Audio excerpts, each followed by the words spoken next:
Hello everyone, आप देख रहे हैं चैनल अमीन इन्फो। और आज की इस वीडियो में हम डिस्कस करेंगे इग्नू का admission form, new admission form कैसे भरना है किसी भी कोर्स में। अगर आपको इग्नू में एडमिशन चाहिए जुलाई 2024 सेशन में, तो एडमिशन शुरू हो गए हैं। लास्ट डेट 30 जून है और एडमिशन का भी प्रोस्पेक्टस नहीं आया है, तो आप चाहो तो प्रोस्पेक्टस का वेट कर सकते हो, लेकिन इतना कोई इशू नहीं है, बिना प्रोस्पेक्टस के भी एडमिशन ले सकते हो इग्नू के अंदर। तो अब ये इग्नू की ऑफिशियल वेबसाइट है दोस्तों। यहाँ पर मैं मेन्यू के सेक्शन में जाता हूँ, रजिस्टर ऑनलाइन। तो यहाँ पर मेरे को दो लिंक मिलेंगे, एक डिस्टेंस वाला और एक ऑनलाइन वाला। ज़्यादातर बच्चे डिस्टेंस मोड में ही एडमिशन लेते हैं। इसमें आपको हार्ड कॉपी में स्टडी मटेरियल, ऑफलाइन मोड में क्लासेस वगैरह सब कुछ प्रोवाइड करवाई जाती हैं। ऑनलाइन मोड में इतना सब कुछ प्रोवाइड नहीं करवाया जाता।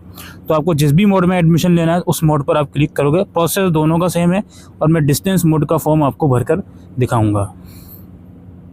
तो यहाँ पर 30 जून लास्ट डेट है, जो कि आप देख सकते हो। सबसे पहला काम हमें क्या करना होता है कि ऊपर ही जो आपका न्यू रजिस्ट्रेशन का ऑप्शन है, इस वाले ऑप्शन पर क्लिक कीजिए। देन यहाँ पर आपको कुछ अपनी बेसिक डिटेल डालनी होती है। आपको अपना यूज़र नेम डालना है, ठीक है।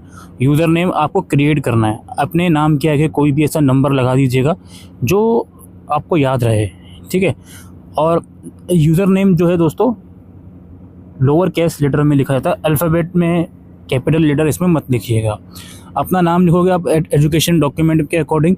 ईमेल एड्रेस लिखोगे जो एक्टिव रहना चाहिए, बंद नहीं हो। और इसके अलावा अपना पासवर्ड यहाँ पे क्रिएट करोगे।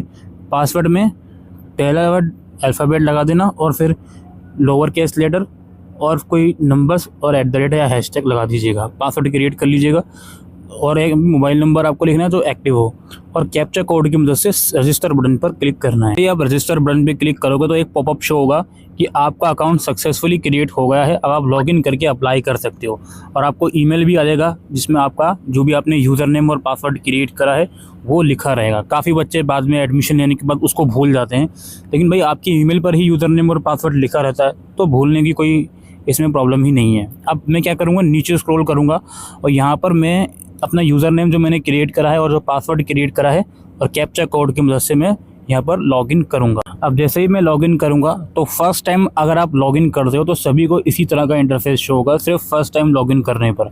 यहाँ पर कुछ बातें बताई गई हैं कि अपना फ़ोटोग्राफ, सिग्नेचर, एजुकेशन क्वालिफिकेशन के डॉक्यूमेंट, एक्सपीरियंस अगर है तो उसका सर्टिफिकेट, और अगर कोई कैटेगरी है तो उसका सर्टिफिकेट, ये डॉक्यूमेंट आप लोग रेडी करके रखिए। और ऑनलाइन पेमेंट के लिए जो आपके क्रेडिट या डेबिट कार्ड या जो भी नेट बैंकिंग है उसे रेडी कर लिखिए। सिर्फ इतना ही लिखा गया है। और एक और पॉइंट लिखा गया है कि डॉक्यूमेंट जो है कोशिश करें जो ओरिजिनल डॉक्यूमेंट है वही अपलोड करें प्लीज़, ठीक है। अच्छा, इसके बाद इसको मैं एक्सेप्ट कर लेता हूँ और सबमिट बटन पे क्लिक करूँगा।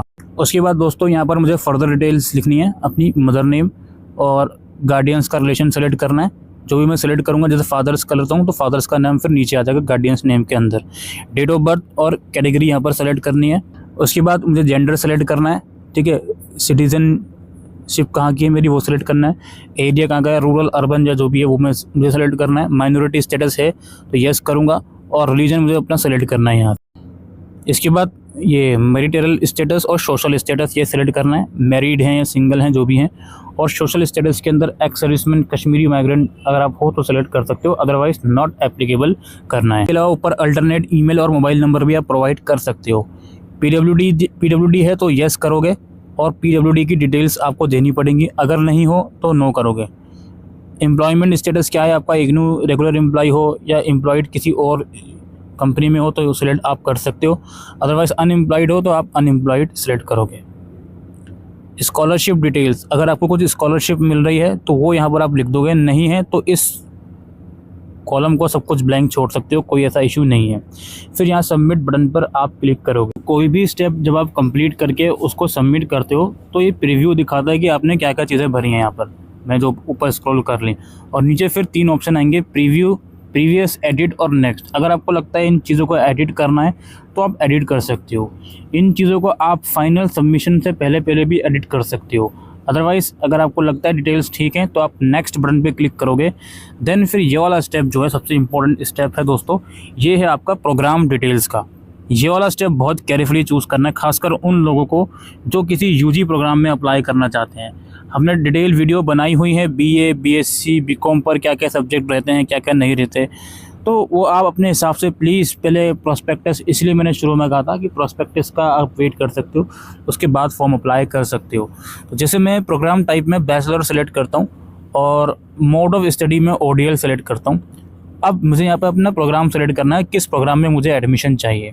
जैसे फॉर एग्जांपल मुझे चाहिए BAM यानी कि बैचलर ऑफ आर्ट्स में मुझे एडमिशन चाहिए। तो मैं यहाँ से अपना प्रोग्राम कोड सेलेक्ट करूँगा, ये रहा बैचलर ऑफ आर्ट्स, ये मैंने सेलेक्ट कर लिया। अब यहाँ पे क्या है, you can select maximum 1 discipline from 1 group and you need to select maximum 3 discipline. BAM में अब 3 डिसिप्लिन में आप ग्रेजुएशन कर सकते हो। पहले ये 2 डिसिप्लिन हुआ करता था, लेकिन जनवरी सेशन से इसको 3 कर दिया गया है। और एक ग्रुप से कोई एक ही डिसिप्लिन आप ले सकते हो। जैसे ग्रुप 1 से मैंने इंग्लिश ले ली, इंग्लिश के साथ में हिंदी, उर्दू, संस्कृत नहीं ले सकता, क्योंकि ग्रुप 1 से सिर्फ एक ही डिसिप्लिन ले सकता हूँ। इसी तरीके से हर ग्रुप से मुझे सिर्फ एक ही डिसिप्लिन लेना है। जैसे मैंने यहाँ एजुकेशन ले ली, या फिर मैं इसको नहीं लेना चाहता ग्रुप 2 को, तो मैं छोड़ दूंगा। फिर ग्रुप 3 है, मुझे पॉलिटिकल साइंस चाहिए, मैंने वो ले ली। ग्रुप 4 में इकोनॉमिक्स मुझे नहीं चाहिए, मुझे चाहिए हिस्ट्री, तो मैंने हिस्ट्री ले ली। मैंने 3 डिसिप्लिन इस तरीके से चूज़ कर लिए, ठीक है। तो जिस भी कोर्स में ऑप्शनल सब्जेक्ट के चॉइसेस रहेंगी, उसको यहाँ पे इस तरीके से आपको सेलेक्ट करना पड़ेगा। आपको लिखा रहेगा कि किस तरीके से यहाँ पे सेलेक्ट करना है। और फिर मैं नीचे आता हूँ, मुझे अपना रीजनल कोड सेलेक्ट करना है कि मुझे किस रीजनल सेंटर में एडमिशन चाहिए। जहाँ पर भी आप रहते हो अपने स्टेट के हिसाब से, तो वो आप सेलेक्ट करोगे। दिल्ली के अंदर 3 सेंटर है, तो उसके हिसाब से ये ऑप्शन आ रहे हैं। रीजनल सेंटर के बाद उस रीजनल सेंटर के अंदर एक आपको स्टडी सेंटर सेलेक्ट करना होता है। स्टडी सेंटर में आपकी क्लासेस वगैरह, असाइनमेंट वगैरह, वो सब चीज़ें सबमिट होती हैं, तो वो आप अपने हिसाब से सेलेक्ट कर लीजिएगा। देन आप अपना मीडियम क्या रखना चाहते हो प्रोग्राम का, वो सेलेक्ट करोगे। अगर आपका प्रोग्राम सिर्फ इंग्लिश मीडियम में ऑफर होता है, तो यहाँ पर सिर्फ इंग्लिश का ही ऑप्शन आएगा। और क्या आप इग्नू के किसी और प्रोग्राम में इनरोल हो, तो येस करोगे, उस प्रोग्राम का नाम लिखोगे और आपका एनरोलमेंट नंबर क्या है इग्नू में, वो लिखोगे। अगर नहीं है तो इसको सिंपली नो रख दोगे, ठीक है। ये इस तरीके से आपको सेलेक्ट करना है।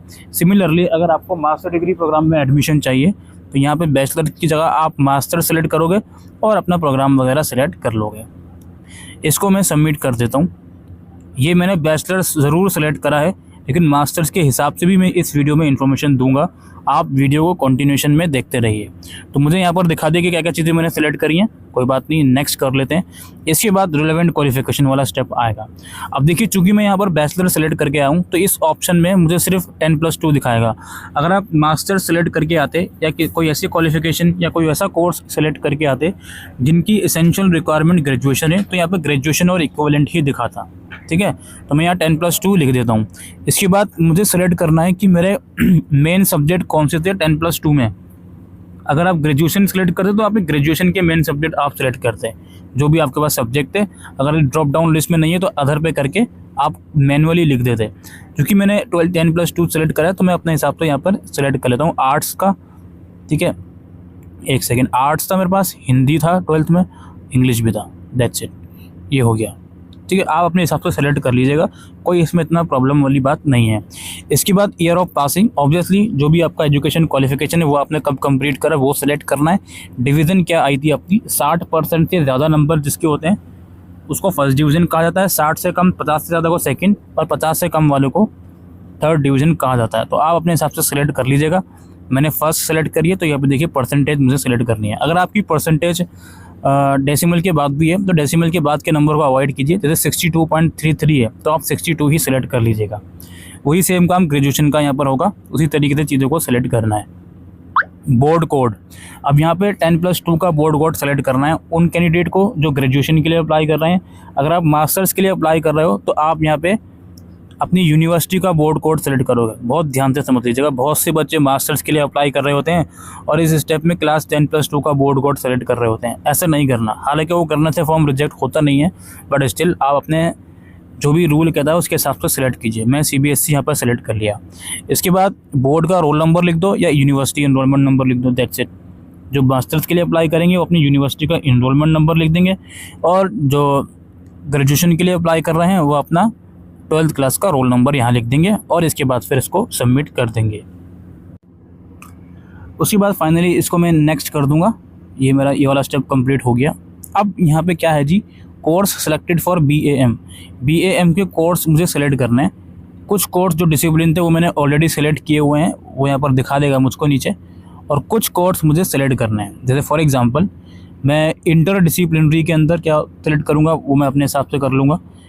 और DSc A1 इंग्लिश ही दिखाएगा मुझे क्योंकि मैं सेलेक्ट करके आया हूँ। B1 में मुझे पॉलिटिकल थ्योरी दिखा रहा है क्योंकि मैं सेलेक्ट करके आया हूँ। ठीक है, सेमेस्टर 2 के आ गया यहाँ पे EVS कंपलसरी है, वैल्यू एजुकेशन कंपलसरी है। यहाँ पर एक मेरे को हिस्ट्री दिखा देगा क्योंकि मैं सेलेक्ट करके आया हूँ, और अगेन फिर इंग्लिश दिखा देगा मुझको। ठीक है, ये रोटेशन होता रहता है। आपने जितने भी 3 डिसिप्लिन पढ़े हैं वो तीनों इक्वल टाइम आप पढ़ोगे।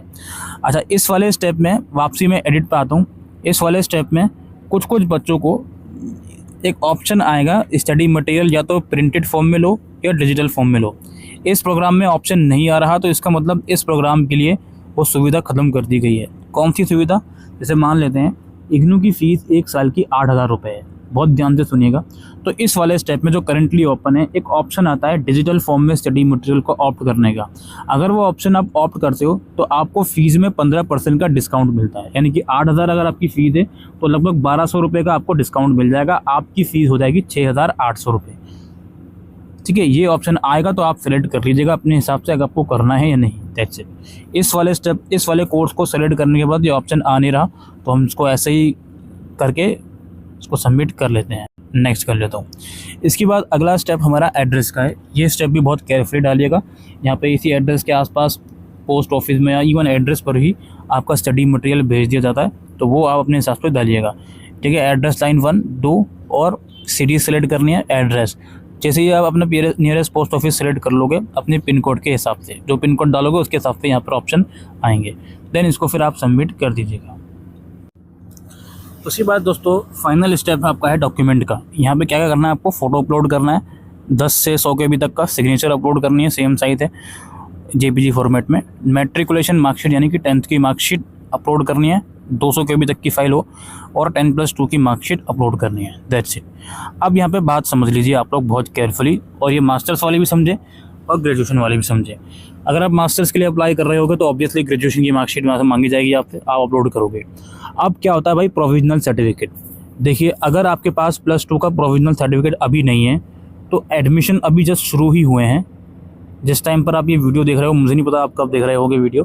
खैर, प्रोविजनल सर्टिफिकेट अगर स्कूल वाले बोलते हैं मिल जाएगा, थोड़ा सा वेट कीजिए, तो उसका इंतज़ार कर सकते हो, ऐसा कोई इशू नहीं है। Same goes for graduation. अगर ग्रेजुएशन कर ली, प्रोविजनल नहीं है तो भाई इशू करवा लो, उसके बाद एडमिशन ले लेना। लेकिन, और ये बहुत बड़ा लेकिन है, इग्नू के अंदर बिना प्रोविजनल के भी एडमिशन हो जाता है। यहाँ पे ऐसा रिक्वायरमेंट मुझे दिखी नहीं प्रोविजनल सर्टिफिकेट अपलोड करने की। डॉक्यूमेंट के ऑप्शन बहुत सारे हैं लेकिन वो कुछ नहीं है, उसको ब्लैंक छोड़ के भी हम प्रोसीड कर लेंगे, कोई ऐसा मसला नहीं है। तो प्रोविजनल सर्टिफिकेट का अगर वेट कर सकते हो तो कर लो, नहीं आ रहा, नहीं इंतज़ार करना है, एडमिशन लेना ही है, तो अदर्स के डॉक्यूमेंट में अपनी मार्कशीट एक बार फिर से अपलोड कर दीजिएगा और फिर यहाँ पे नेक्स्ट करके इस फॉर्म को प्रोसीड कर लीजिएगा। अब देखिए, मैं आपको दिखा भी देता हूँ, मैंने 10+2 तक के डॉक्यूमेंट अपलोड करे हैं। मैं आपके सामने लाइव नेक्स्ट करता हूँ और देखता हूँ ये क्या दिखाता है।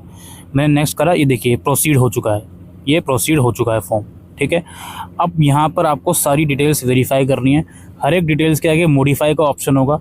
इस वाले स्टेप को सबमिट करने के बाद आप डिटेल को वेरीफाई या मॉडिफाई नहीं कर सकते। तो मॉडिफाई करना है तो मॉडिफाई कर लो, अदरवाइज़ इन सब डिटेल्स को सबसे नीचे स्क्रॉल कीजिए। सबसे नीचे स्क्रॉल करोगे तो यहाँ पर आपकी फ़ीस दिखा देगा। प्रोग्राम फ़ीस 4500 रुपये है, 200 रुपये की डेवलपमेंट और 300 रुपये की रजिस्ट्रेशन फ़ीस।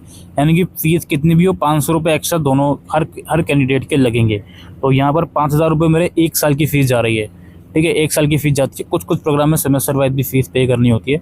और यहाँ पे मैं आई एग्री पे जैसे ही क्लिक करता हूँ और इसको मैं जैसे ही एक्सेप्ट कर लूँगा तो इसको ओके पे क्लिक करने के बाद अपनी डिटेल्स को मैं एडिट नहीं कर पाऊँगा। और जैसे ही आप इसको ओके करते हो तो आपके पास पेमेंट वगैरह का ऑप्शन आ जाएगा, आप पेमेंट कर दोगे। पेमेंट जैसे ही आपके बैंक अकाउंट से कट हो जाएगी तो फिर आप एडमिशन सेक्शन में जाकर अपना जो एडमिशन का स्टेटस है वो चेक करते रहिए। पेमेंट करने के कुछ दिनों के बाद एडमिशन कंफर्म होता है। कई बार टाइम ज़्यादा लग जाता है, इवन 1 महीने से भी ज़्यादा लग जाता है। आइडियल टाइम 2 हफ्ते का मैं कहता हूँ, लेकिन कई बार 1 महीने से ज़्यादा का टाइम भी लग जाता है। पेमेंट करने के बाद आपको रोज़ाना इस पोर्टल पर आकर चेक करते रहना है। क्या अगर कोई डिस्क्रिपेंसी आ गई, लाइक आपने कोई डॉक्यूमेंट गलत अपलोड कर दिया, उसको रिजॉल्व करने का भी ऑप्शन इग्नू देता है। तो फिलहाल दोस्तों यही इन्फॉर्मेशन थी आज की इस वीडियो में इग्नू के एडमिशन फॉर्म से रिलेटेड। आई होप ये वीडियो आपको यूज़फुल लगी हो, तो वीडियो को शेयर कीजिएगा। Thank you.